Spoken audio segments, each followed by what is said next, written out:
Next point is expression for potential energy.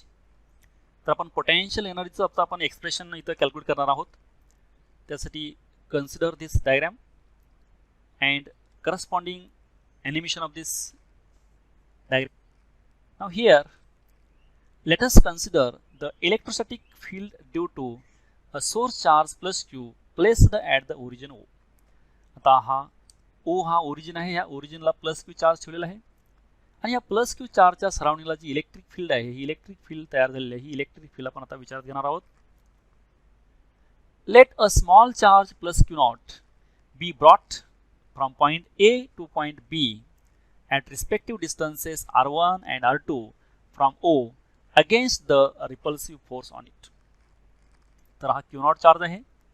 हा Q not charge आपण A ला होता. आपण A पासून याच्यावरती सिस्टीमचा अगेन्स्ट फोर्स अप्लाय करून आपण इथं B पर्यंत पुश केलेला आहे. A ला ज्यावेळी होता तो A पासून ओरिजिन पर्यंत अंतर r1 आहे. B पासून ओरिजिन पर्यंत अंतर डिस्टन्स r2 आहे. तर हे हा पण प्लस क्यू आहे आणि हा पण प्लस क्यू आहे. दोन्हीमध्ये रिपल्सिव्ह फोर्स आहे आणि रिपल्सिव्ह फोर्समुळे हा इकडे पुश होतोय, पण आपण त्याच्या अगेन्स्ट फोर्स अप्लाय करून आपण इकडं ए पासून बी पर्यंत हा चार्ज पुश केलेला आहे. P in displacing the charge Q naught through a small displacement dr appears as an increase in the potential energy of the system. तर आपण ह्याच्यावरती अप्लाय केलेला फोर्स हा पण आपण P मानला इलेक्ट्रिक फील्ड याच्यावरती अगेन्स्ट. आणखीन Q नॉट चार्ज आहे. हा Q नॉट चार्ज dr इतकं डिस्टन्स जर डिस्प्लेस झाला तर ह्या dr इतकं डिस्टन्स डिस्प्लेस झाल्यामुळं त्यामध्ये झालेलं वर्क डन आहे, हे वर्क डन ह्या सिस्टीममध्ये पोटेन्शियल एनर्जीच्या फॉर्ममध्ये स्टोअर होतं. म्हणून याची पोटेन्शियल एनर्जी इंक्रीज होते आणि ती इंक्रीज झालेली पोटेन्शियल एनर्जी आहे ही potential energy that is change in potential energy. This is nothing but work done and this work done is equal to force into displacement that is P bar dot dr bar. हे work done आहे आणि work done is nothing but here this change in energy and this F bar dot dr bar, this we can use using this dot product Fe dr cos theta, but here theta is 180 degree because direction of this force and direction of displacement is because force direction along this direction, system force and displacement is along this direction dr, hence this is minus because this is 180 angle and cos 180 is minus 1, hence this minus F into dr. This negative sign appears because the displacement dr is against the electrostatic force P. म्हणजे displacement dr आणि force जे P हे दोन्ही opposite डायरेक्शनमध्ये आहेत म्हणून इथं minus आलेला आहे. सेम इथं डायग्राममध्ये पण दाखवलं एनिमेशनमध्ये. हा प्लस क्यू चार्ज आहे, सराउंडिंगला इलेक्ट्रिक फील्ड आहे. आणखीन हे बी पॉईंट जे हा r2 अंतरावरती आहे, ए पॉईंट हा r1 अंतरावरती आहे. इनिशियली हा चार्ज इन्फायनाइट डिस्टन्सला असेल किंवा तिथून ब्रिंग केला किंवा ए पासून बीला ब्रिंग केला तर पुश केला ढकलल्यानंतर याच्यामध्ये वर्क डन होतं आणि हे वर्क डन जे आहे हे चेंज इन एनर्जी यामध्ये स्टोअर होतं.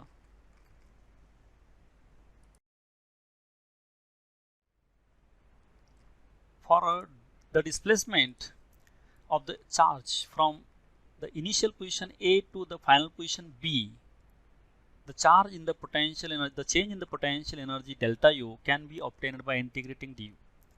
तर आपल्याला ए पासून बी पर्यंत जे हा चार्ज Q नॉट पुश केल्यानंतर संपूर्ण जे एनर्जी चेंज होईल ती डेल्टा यू आहे, ती आपल्याला कॅल्क्युलेट करायची आहे. फक्त आपण dr इतकं डिस्टन्स पुश केल्यानंतर त्याच्यामध्ये चेंज झालेली एनर्जी आहे हे आपण du कॅल्क्युलेट केलेलं आहे. त्या duचं आपण इंटिग्रेशन घेतल्यानंतर संपूर्ण एनर्जी आहे ए टू बी हे आपल्याला मिळेल. आपण इंटिग्रेशन घेतलं हे du जे आहे हे संपूर्ण ए टू बी इतकं डिस्टन्स जे आहे पुश करण्यासाठी ह्या Q नॉट चार्जला लागलेलं वर्क डन म्हणजे चेंज इन एनर्जी आहे इथं.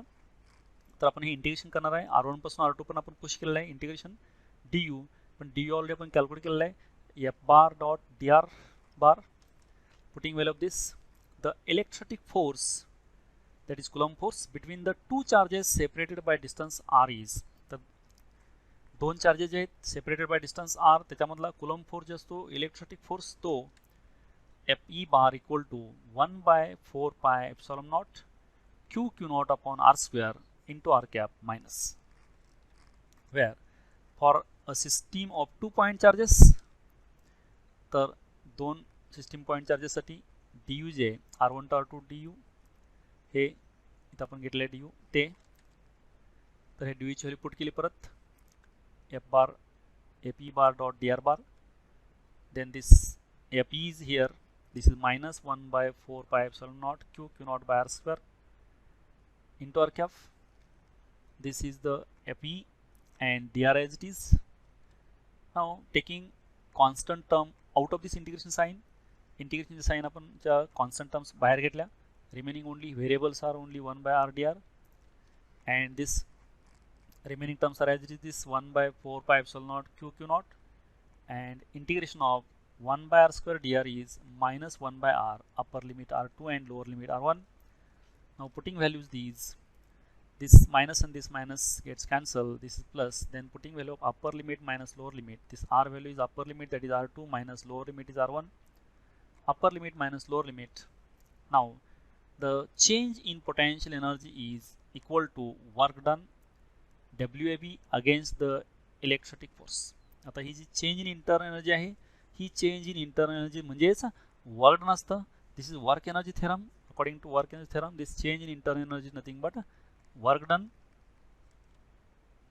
and this du replaced by work done between A and B, that is du, that is delta u. Same this term 1 by 4 pi epsilon naught q naught 1 by r2 minus 1 by r1.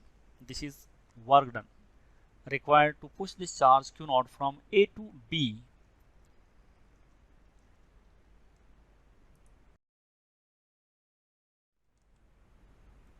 Thus the potential energy U of the system of 2 point charges Q1 and Q2 separated by distance r can be obtained from the above equation by using r1 equal to infinite and r2 equal to r. It is then given by, आता potential energy आहे system of 2 point charges Q1 and Q2 separated by small distance r, त्यांची energy आहे ही energy आपण already equation जे work डनचं काढलेलं आहे WAB, work done between A to B, that is change in energy delta U equal to 1 by 4 pi epsilon naught q naught 1 by r2 minus 1 by r1. तर ह्या इक्वेशनवर आपण r2 च्या ठिकाणी infinite आणि r1 च्या ठिकाणी r पुट करून हे इक्वेशन जे आहे असं चेंज होईल. बाकीचे रिमेनिंग टर्म्स ॲज इट आहे, ओनली इथं r2 जे आहे या r2 च्या ठिकाणी आपण r पुट केलं आहे, r1 च्या ठिकाणी इन्फायनाइट पुट केले. म्हणजे आपण इथं ऑलरेडी पहिलं इक्वेशन जे आपण r1 पासून r2 पर्यंत हे पॉईंट पुश करायचो q नॉट चार्ज. आता इथं आपण इन्फायनाइट पासून r पर्यंत हा चार्ज पुश केल्यानंतर त्यावेळी लागणारी एनर्जी जी आहे ही पोटेन्शियल एनर्जी यू आर अशी येईल. आणखीन 1 बाय इन्फायनाइट हे 0 येतं, त्यामुळे इक्वेशन जे आहे final equation 1 by 4 pi epsilon 0 और epsilon naught into q1 q2 by r. This is energy required to bring this charge from infinity to r distance, and this is nothing but potential at that point r. Units of potential energy, आता potential energy आहे याचे unit जे आहे हे SI unit आहे joule. 1 joule is the energy stored in moving a charge of 1 coulomb through a potential difference 1 volt. तर 1 coulomb charge आहे, हा 1 coulomb चार्ज 1 volt एवढ्या पोटेन्शियल डिफरन्स मधून जर मूव्ह झाला तर त्यावेळी त्या इलेक्ट्रॉनला जी काही एनर्जी असते त्या मूव्हिंग चार्जला, त्या मूव्हिंग चार्जची एनर्जी म्हणजेच 1 जूल असते. Another convenient unit of energy is electron volt. दुसरं जे कन्व्हिनियंट एनर्जीचं युनिट आहे ते इलेक्ट्रॉन व्होल्ट आहे. आणि 1 इलेक्ट्रॉन व्होल्ट म्हणजे which is the change in the kinetic energy of an electron while crossing 2 points maintained at potential difference 1 volt. म्हणजे 2 point जर आपण 1 व्होल्ट एवढ्या पोटेन्शियल डिफरन्सला मेंटेन केले असतील, त्या 2 पॉईंटला क्रॉस होणारी एनर्जी जी आहे कायनेटिक एनर्जी त्या इलेक्ट्रॉनची क्रॉस करण्यासाठी ते 2 पॉईंट्स जी काय कायनेटिक एनर्जी लागते इलेक्ट्रॉनला ती एनर्जी म्हणजेच 1 इलेक्ट्रॉन व्होल्ट असते. आता हे इलेक्ट्रॉन व्होल्ट जे आहे ह्याचं कन्वर्शन आपण जूलमध्ये पाहायचं आहे.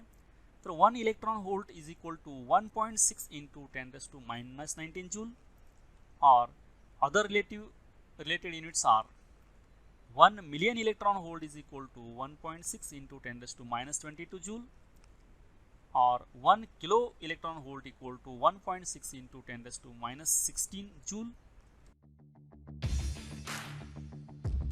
Thank you for watching this video.